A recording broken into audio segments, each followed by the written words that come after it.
Hello friends, എല്ലാവർക്കും good morning. അപ്പോൾ എല്ലാവർക്കും ഇന്നത്തെ ഒരു തകർപ്പൻ വിശേഷത്തിലേക്ക് തന്നെ സ്വാഗതം. അങ്ങനെ കിരണും കല്യാണിയും കൂടെ സംസാരിച്ചുകൊണ്ടിരിക്കുകയാണ്. എന്തായാലും കല്യാണി, നീ ഒറ്റയ്ക്ക് പോയിട്ട് വാ.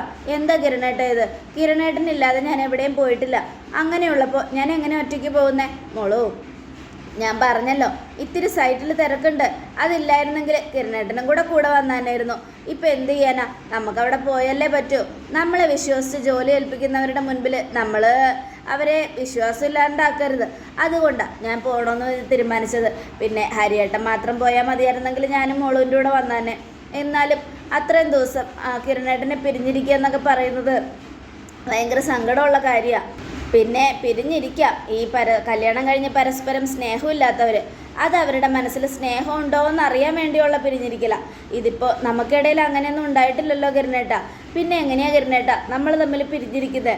എനിക്ക് നല്ല സങ്കടമുണ്ട്. കിരണേട്ടൻ എങ്ങനെ എന്നോട് ഒറ്റയ്ക്ക് പോകാൻ പറയുന്നതിൽ? നയനയും ആദർശേട്ടനും എപ്പോഴും പിരിഞ്ഞിരുന്നാലും അവർക്ക് അവരുടെ ഇഷ്ടം എന്താണെന്ന് മനസ്സിലാവും. അന്ന് നയന വീട്ടിൽ പോയപ്പോഴാണല്ലോ നയനയുടെ വില ആദർശേട്ടൻ മനസ്സിലാക്കിയത്. അതുപോലെ അവരുടെ ഇടയിൽ അങ്ങനെ പിരിയലുണ്ടാവുന്നത് നല്ലതാണ്. പക്ഷെ നമ്മൾക്കിടയിൽ ഒരു പിരിയൽ വേണോ? അത് ശരിയാവോ കിരണേട്ട? എൻ്റെ സംസാരശേഷി തിരിച്ചു കിട്ടാനുള്ള ഓപ്പറേഷൻ നടക്കുമ്പോഴും കിരണേട്ടൻ എൻ്റെ അടുത്ത് തന്നെ ഉണ്ടായിരുന്നു. എന്നിട്ടും അതുകൊണ്ടൊക്കെ തന്നെയാണ് എനിക്ക് സങ്കടം. എൻ്റെ കിരണേട്ടൻ എൻ്റെ അടുത്ത് എന്നും വേണം എന്നൊക്കെ പറഞ്ഞ് കല്യാണി കിരണിനെ ചേർത്ത് കെട്ടിപ്പിടിച്ച് ചാരി ഇങ്ങനെ തോളത്ത് കിടക്കും. അപ്പോൾ കിരൺ നെറ്റിൽ ഉമ്മയൊക്കെ കൊടുത്തിട്ട് കല്യാണിയെ ചേർത്ത് പിടിക്കുവാണ്. ഈ സമയം പിന്നീട് കാണിക്കുന്ന സരയുവിനെയാണ്. സരയു ഓരോന്നിങ്ങനെ തയ്ച്ചുകൊണ്ടൊക്കെ ഇരിക്കുക. അപ്പോഴേക്കും ഷാരി വരിക. എന്താ മോളെ ഇത്? വെറുതെ ഇരിക്കുമല്ലോ അമ്മേ, സമയം പോകണ്ടേ? അപ്പോൾ കുഞ്ഞിന് വേണ്ടിയുള്ള കുട്ടിയുടുപ്പുകളൊക്കെ തയ്ച്ചു വയ്ക്കുക. പണ്ടത്തെ കാലത്തൊക്കെ കടയിൽ നിന്നൊന്നും ആരും ഇതുപോലെ മേടിക്കില്ലായിരുന്നു മോളെ. ഞാനും ഒരുപാട് തയ്ച്ചിട്ടുണ്ട് മോൾക്ക് വേണ്ടി ഡ്രസ്സ്. പിന്നെ രൂപയും നന്നായിട്ട് തയ്ക്കുമായിരുന്നു. അതുകൊണ്ട് രൂപയും തയ്ച്ചു തന്നിട്ടുണ്ട്. അത് കേട്ടതും ആൻറ്റിയുടെ കാര്യമൊന്നും പറയണ്ട. അന്ന് അമ്മയുടെ കുഞ്ഞിനെ ഡ്രസ്സ് തയ്ച്ചു തന്ന ആൻറ്റി ഇപ്പോൾ നമ്മളെ തിരിഞ്ഞു പോലും നോക്കുന്നില്ലല്ലോ അമ്മേ. അതൊന്നും പറഞ്ഞിട്ട് കാര്യമില്ല മോളെ. എല്ലാം മോളുടെ അച്ഛൻ്റെ കയ്യിലിരിപ്പുണ്ടാ. എന്ത് ചെയ്യാനാ? അയാളുടെ തോന്നിയാസം കാരണം രൂപയ്ക്ക് പോലും ഇപ്പോൾ നമ്മളോട് ദേഷ്യ. അത് ശരിയാ. പിന്നെ എന്ത് ചെയ്യാനമ്മേ? എനിക്ക് ഓരോരോ സംശയം എന്തെന്നറിയാമോ? ഈ അച്ഛനൊക്കെ മാറാം, പക്ഷെ ഈ അമ്മ എന്നെ ഒരിക്കലും ആവശ്യമില്ലാത്തവരൊക്കെ അന്വേഷിച്ച് വരുക. ആ താര എന്ന് പറയുന്നവളെ കുറിച്ചാണ് ഞാൻ പറഞ്ഞത്. ഇപ്പോൾ ആൻറ്റി ഒന്നും നമ്മൾ അന്വേഷിക്കുന്നു പോലുമില്ല. എന്നാൽ ആ താര എന്ന് പറയുന്നവൾ ഇടയ്ക്കിടയ്ക്ക് ഇങ്ങോട്ട് വരുന്നുണ്ടല്ലോ അമ്മേ. ഞാനൊരു സംശയം ചോദിക്കട്ടെ? എപ്പോഴും ഒരു കുഞ്ഞിൻ്റെ അച്ഛൻ വേണമെങ്കിൽ മാറുമായിരിക്കും, എന്നാൽ അമ്മ എങ്ങനെ മാറും? പ്രസവിക്കുന്നത് ആ അമ്മ തന്നെയാണെന്ന് ആ അമ്മയ്ക്ക് അറിയാമല്ലോ. അപ്പോൾ ഈശ്വര, ഇവളോരോ സംശയങ്ങൾ ചോദിച്ചുകൊണ്ടിരിക്കുകയാണല്ലോ. ഞാനിപ്പോൾ എന്താ പറയുക എന്നൊക്കെ ഇങ്ങനെ ആലോചിച്ചുകൊണ്ടിരിക്കുക. അമ്മ എന്താ ആലോചിക്കുന്നത്? ആ താര എന്നെ അന്വേഷിച്ച് വരുന്നത് എന്തിനാണെന്നാണ് ഞാൻ അമ്മയോട് ചോദിച്ചത്. എനിക്കറിയില്ലല്ലോ മോളെ. ചിലപ്പോൾ അപ്പുറത്തുള്ളവന്മാരെ ഇളക്കി വിട്ടതായിരിക്കും, അതുകൊണ്ടായിരിക്കും വന്നത്. നമ്മളത് മൈൻഡൊന്നും ചെയ്യണ്ട. അവൾ വിളിക്കുക, എന്താണെന്ന് വെച്ചാൽ ചെയ്തോട്ടെ. പിന്നെ ഇപ്പോൾ അതിനെക്കുറിച്ച് പറഞ്ഞിട്ട് എന്താ കാര്യം എന്നൊക്കെ പറഞ്ഞ് ശാരി ഇങ്ങനെ ഉപദേശിച്ചുകൊണ്ടിരിക്കുന്നത്. എൻ്റെ മോൾ ഒരിക്കലും ഇങ്ങനെയൊന്നും പോകരുത്. അവളെക്കുറിച്ച് ചിന്തിക്കാൻ തുടങ്ങി. ഇനി അവളാണ് അമ്മയെന്നറിഞ്ഞാൽ ഇവളെന്നെ മറക്കുമോ എന്നൊക്കെ ആലോചിച്ചിട്ട് ശാരി, മോളെ മനുമോനോട് എത്രയും പെട്ടെന്ന് അമേരിക്കയ്ക്ക് പോകുന്ന കാര്യം പറയണം മോളെ. അത് ഞാൻ പറഞ്ഞല്ലോ അമ്മേ. എന്ത് ചെയ്യാനാ? അമേരിക്കയ്ക്ക് ഇപ്പോൾ പോയിട്ടുണ്ടെങ്കിൽ എൻ്റെ കുഞ്ഞിന് പ്രശ്നമാവുന്ന മനുവേട്ടൻ പറയുന്നത്. കുഞ്ഞ് ജനിച്ചു കഴിഞ്ഞിട്ട് പോകാമെന്നും പറഞ്ഞു. അങ്ങനെ പോകുന്നതായിരിക്കും നല്ലതെന്ന്. ഇപ്പോൾ വയറ്റിൽ കുഞ്ഞിനെ ആയിട്ട് പോയി കഴിഞ്ഞിട്ടുണ്ടെങ്കിൽ അമ്മ അറിഞ്ഞോ, ഈ ഇടയ്ക്ക് ഫ്ലൈറ്റിലൊരു പെണ്ണ് പ്രസവിച്ചു എന്നൊക്കെ കേട്ടില്ലായിരുന്നോ? അതുപോലെയൊക്കെ മനുവേട്ടനും പേടി അമ്മേ. അതിന് ഇനിയും 6-7 മാസം ഉണ്ടല്ലോ മോളെ. ഉണ്ട്, എന്നാലും മനുവേട്ടന് നല്ല പേടി. ഈ ഫ്ലൈറ്റിലൊക്കെ വെച്ച് എന്തെങ്കിലും സംഭവിക്കുമെന്നേ. അതുകൊണ്ടാണ് മനുവേട്ടൻ പറഞ്ഞത് കുഞ്ഞൊക്കെ ജനിച്ച് കഴിഞ്ഞിട്ട് പോയാൽ മതിയെന്ന്. എത്രയും പെട്ടെന്ന് ഈ നാശം പിടിച്ച നാട്ടിൽ നിന്നൊന്ന് പോയാൽ മതിയായിരുന്നു മോളെ. എനിക്കിപ്പോൾ ഇവിടെ നിൽക്കുന്നത് തന്നെ ഇഷ്ടമില്ല. കാരണം ഒരു മനസ്സമാധാനം ഇല്ലല്ലോ. ഒരു ഭാഗത്ത് താര, മറ്റേ ഭാഗത്ത് ആ കിരണും കല്യാണിയൊക്കെ എല്ലാവരും കൂടെ ചേർന്ന് നമ്മളായിട്ട് വിഷമിപ്പിക്കുമല്ലേ. ഇനി എല്ലാവരും കൂടെ എൻ്റെ മോളെ എന്തെങ്കിലും ചെയ്യുമെന്ന് ഓർക്കുമ്പോഴേ എൻ്റെ പേടി. അവരെന്നെ എന്ത് ചെയ്യാനമ്മേ? അല്ല മോളെ, എപ്പോഴും അവർ നമ്മുടെ ശത്രുക്കളാണല്ലോ. അങ്ങനെ എന്തെങ്കിലും ചെയ്താൽ എന്ത് ചെയ്യുമെന്ന് ഓർത്തിട്ട് എൻ്റെ ടെൻഷൻ മുഴുവനും. അതിനെക്കുറിച്ചൊന്നും ഓർത്ത് അമ്മ പേടിക്കണ്ട. അങ്ങനെയൊന്നും ആ കിരണും കല്യാണിയും നമ്മളൊന്നും ചെയ്യില്ല. എൻ്റെ മനുവേട്ടനെയും കൂട്ടി നമ്മൾ അമേരിക്കയ്ക്ക് പോകുമമ്മേ. എന്തായാലും അമ്മ സമാധാനമായിട്ടിരിക്കുക. നമുക്ക് ഇനി സന്തോഷത്തിൻ്റെ നാളുകളാണ് എന്നൊക്കെ പറഞ്ഞ് സരി ആശ്വസിപ്പിച്ചുകൊണ്ടിരിക്കുമ്പോൾ രാഹുൽ വരിക. ദേ അച്ഛൻ വന്നല്ലോ അമ്മേ. അല്ല മനുവേട്ടനും അച്ഛനും ഒരുമിച്ചാണല്ലോ പോയത്. ഇതെന്താ അച്ഛൻ മാത്രം തിരിച്ചു വരുന്നേ? ഈശ്വര, ഇനി അവിടെ വെച്ച് വല്ല ഇതും കൂടെ ഒപ്പിച്ച് കാണോ? അതുകൊണ്ടായിരിക്കോ അച്ഛൻ ഒറ്റയ്ക്ക് തിരിച്ചു വരുന്നേ എന്നും ആലോചിച്ചുകൊണ്ട് സരയും ശാരി ഇങ്ങനെ നിൽക്കുക. ഈ സമയം രാഹുൽ അകത്തെത്തിയതും എന്താ അച്ഛാ അച്ഛൻ്റെ കൂടെ വന്ന മനുവേട്ടൻ എവിടെ? ആ, അവൻ മീറ്റിങ്ങിലാ. ഇനിയും മീറ്റിംഗ് കഴിഞ്ഞില്ലേ, പിന്നെ അച്ഛനെന്താ പോകുന്നത്? ആ, എന്നോടവൻ പോയിക്കോളാൻ പറഞ്ഞു, അതുകൊണ്ട് പോകുന്നതാ. മനുമോനൊന്നും വെറുതെ നിങ്ങളോട് പോയിക്കോളാൻ പറയില്ല. നിങ്ങൾ അവിടെ ചെന്ന് എന്തെങ്കിലും ഒപ്പിച്ച് കാണും. എൻ്റെ മനുമോനുമായിട്ട് നിങ്ങൾ വഴക്കിട്ടോ എന്നും ശാരിയുടെ ചോദ്യം. അത് കേട്ടത് ഞാൻ അവനുമായിട്ട് വഴക്കൊന്നും ഇട്ടില്ല. അല്ല, ഞാനിടയ്ക്ക് വിളിച്ചപ്പോൾ അവിടെ ഭയങ്കര ശബ്ദമൊക്കെ കേട്ടായിരുന്നല്ലോ, എന്താ വെച്ചാൽ അത് കേട്ടതും രാഹുൽ അത് പിന്നെ പോകുന്ന വഴി അവൻ്റെ ഒരു കൂട്ടുകാരൻ്റെ കല്യാണം കൂടി.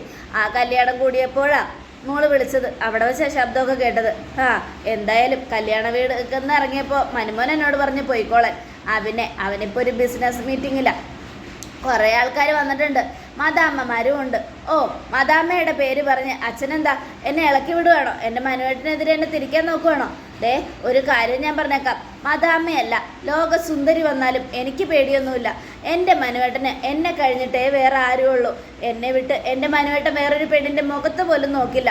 അപ്പോൾ രാഹുൽ ആലോചിക്കുക, നോക്കില്ല എന്നിട്ടാണ് ഇത്രയും പെൺകുട്ടികളുടെ കഴുത്തിൽ താലിയും കെട്ടി അവൻ അവരോടൊപ്പം ഫസ്റ്റ് നൈറ്റ് ആഘോഷിക്കുന്നത് എന്നും ആലോചിക്കുക. എന്താ നിങ്ങൾ ആലോചിക്കുന്നേ?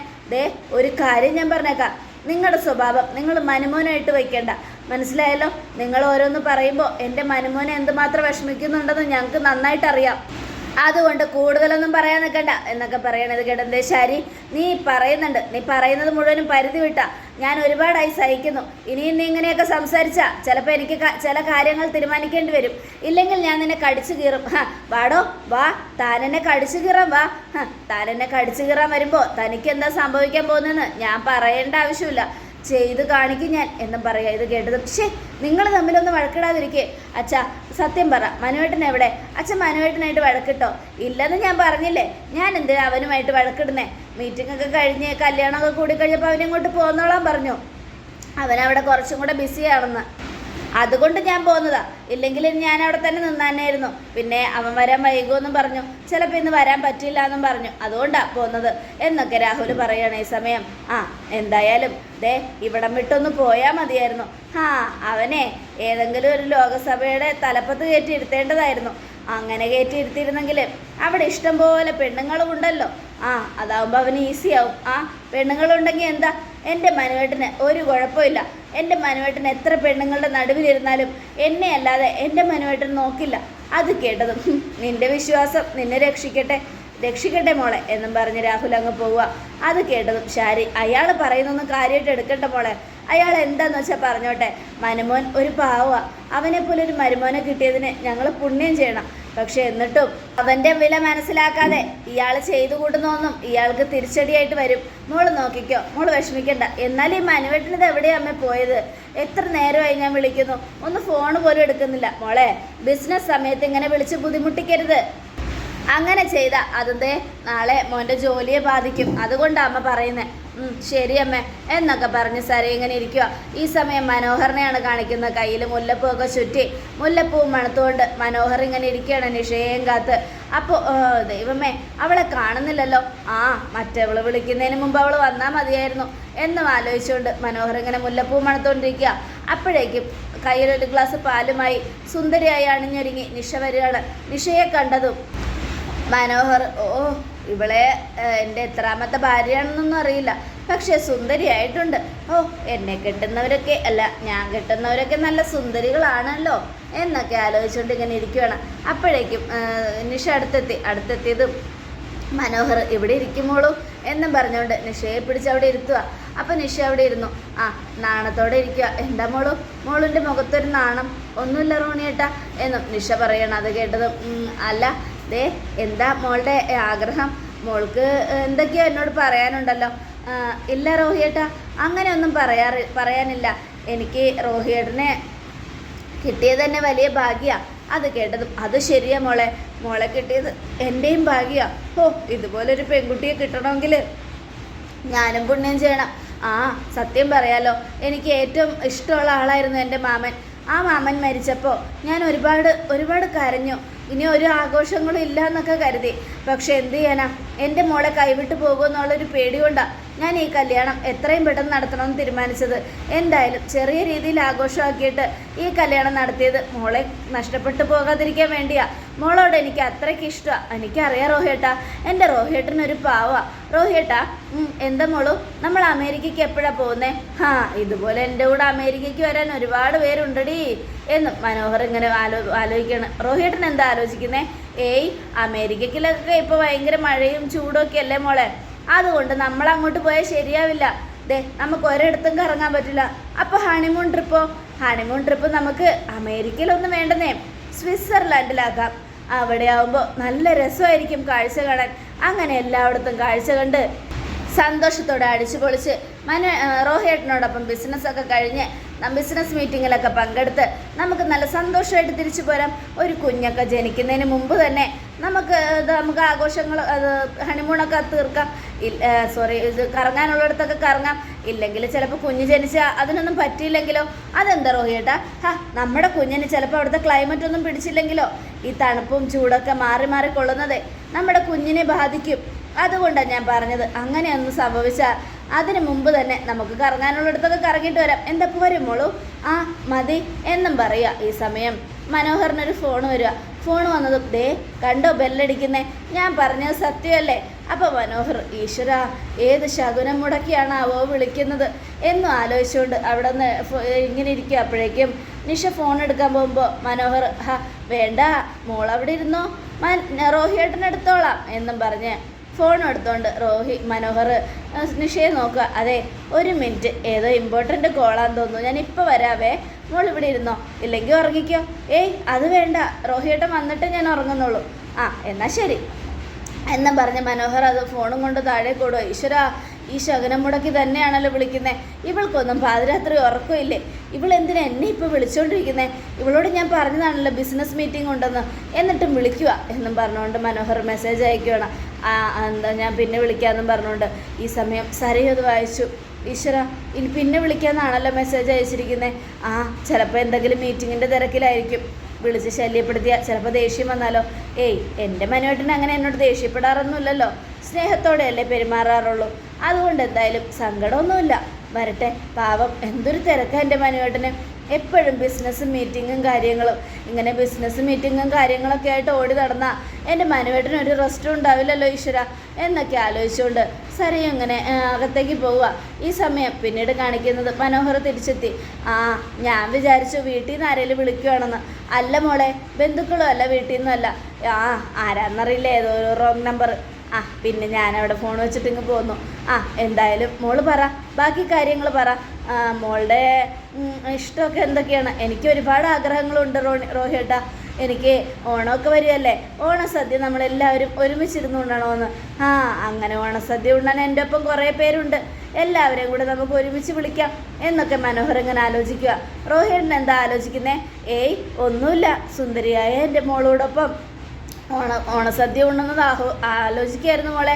ഓണസദ്യയൊക്കെ ഉണ്ട്, ഇങ്ങനെ എൻ്റെ മോളെ ചേർത്ത് പിടിച്ച് ഓണക്കോടിയൊക്കെ കൊടുത്ത് നമ്മൾ അടിച്ചു പൊളിച്ചൊരു യാത്രയൊക്കെ പോകണമെന്ന് ആഗ്രഹമുണ്ട്. പക്ഷെ എന്ത് ചെയ്യാനാ, എൻ്റെ അമ്മാവൻ മരിച്ചു പോയില്ലേ? അത് കേട്ടതും അയ്യോ, ഞാനതങ്ങ് മറന്നു റോഹിയേട്ടാ. കല്യാണം ആർഭാടമൊന്നും ഇല്ലാത്തതുകൊണ്ട് എനിക്ക് നല്ല സങ്കടം ഉണ്ടായിരുന്നു. കാരണം എനിക്ക് എൻ്റെ ആഗ്രഹം ഈ നാട്ടിൽ എല്ലാവരെയും വിളിച്ച് കല്യാണം നടത്തണമെന്നായിരുന്നു, വലിയ ആഡംബരത്തോടെ. പക്ഷേ അതൊന്നും നടന്നില്ലല്ലോ റോഹിയേട്ടാ. അതിനെന്താ മോളെ, അത് നടന്നില്ലെങ്കിലും അതിനേക്കാളും അടിപൊളി കല്യാണമല്ലേ നടന്നത്. എന്തായാലും മോള് വിഷമിക്കുകയൊന്നും വേണ്ട. നമുക്കൊരു ദിവസം എൻ്റെ ഈ മാമൻ്റെ ആണ്ടൊക്കെ കഴിയുമ്പോൾ നമുക്ക് കല്യാണം ഒന്നുകൂടെ പൊടി പൊടിക്കാം, എന്താ പോരെ എന്നൊക്കെ ചോദിക്കണം. അത് കേട്ടതും അങ്ങനെ മതി റോഹിയേട്ടാ. എന്തായാലും മോളിന് വല്ല ആഗ്രഹമുണ്ടോ? ആഗ്രഹം ഉണ്ടെങ്കിലൊക്കെ മോള് എന്നോട് പറയണം കേട്ടോ. മോളിന് എന്ത് ആഗ്രഹം ഉണ്ടെങ്കിലും മോള് ഈ റോഹിയേട്ടനോട് തുറന്ന് പറഞ്ഞാലേ റോഹിയേട്ടന് മനസ്സിലാവും. മോളിന് എന്തെങ്കിലും ആഗ്രഹമുണ്ടോ? ഉണ്ട്. ഈശ്വര, സ്വർണം മാത്രം ചോദിക്കല്ലേ എന്നും മനോഹർ മനസ്സിലാലോചിക്കുക. എന്താ റോഹിയേട്ടാ? ഒന്നുമില്ല. എന്താ മോളിൻ്റെ ആഗ്രഹം?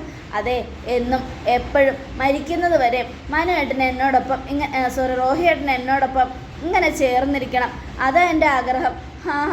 അങ്ങനെ ചേർന്നിരിക്കാനാണെങ്കിൽ ഒരുപാട് പേരുണ്ട്. ഞാൻ കല്യാണം കഴിക്കുന്ന എല്ലാ പെൺപിള്ളേരും എന്നോട് ഇങ്ങനെയാണ് പറയുന്നത്. എന്ത് ചെയ്യാനാ? പക്ഷെ ഭാഗ്യമില്ല അവർക്കൊന്നും. കുഞ്ഞാവുമ്പോഴത്തേക്കും ഞാൻ മുങ്ങുമല്ലോ എന്നും മനോഹർ ആലോചിക്കുകയാണ്. അപ്പോൾ നിഷ, എന്താ റോഹിയേട്ട ആലോചിക്കുന്നേ? ഏയ് ഒന്നുമില്ല മോളു ഇനി അങ്ങോട്ട് എപ്പോഴും എന്നും എൻ്റെ കൂടെ തന്നെ ഉണ്ടാവും. എൻ്റെ ഹൃദയത്തിൽ മോളുവിനെ ഞാൻ കൊണ്ടു നടക്കും എന്നും പറഞ്ഞുകൊണ്ട് മനോഹർ നിഷയുടെ കൈകൾ ചേർത്ത് പിടിക്കുകയാണ്. അതോടുകൂടി എപ്പിസോഡ് അവസാനിക്കുകയാണ്. നാളത്തെ ഒരു തകർപ്പൻ വിശേഷത്തിനായിട്ട് കാത്തിരിക്കുക. എല്ലാവർക്കും ഒരിക്കൽ കൂടെ നല്ലൊരു ശുഭദിനം തന്നെ ആയിക്കോട്ടെ. Thank you friends.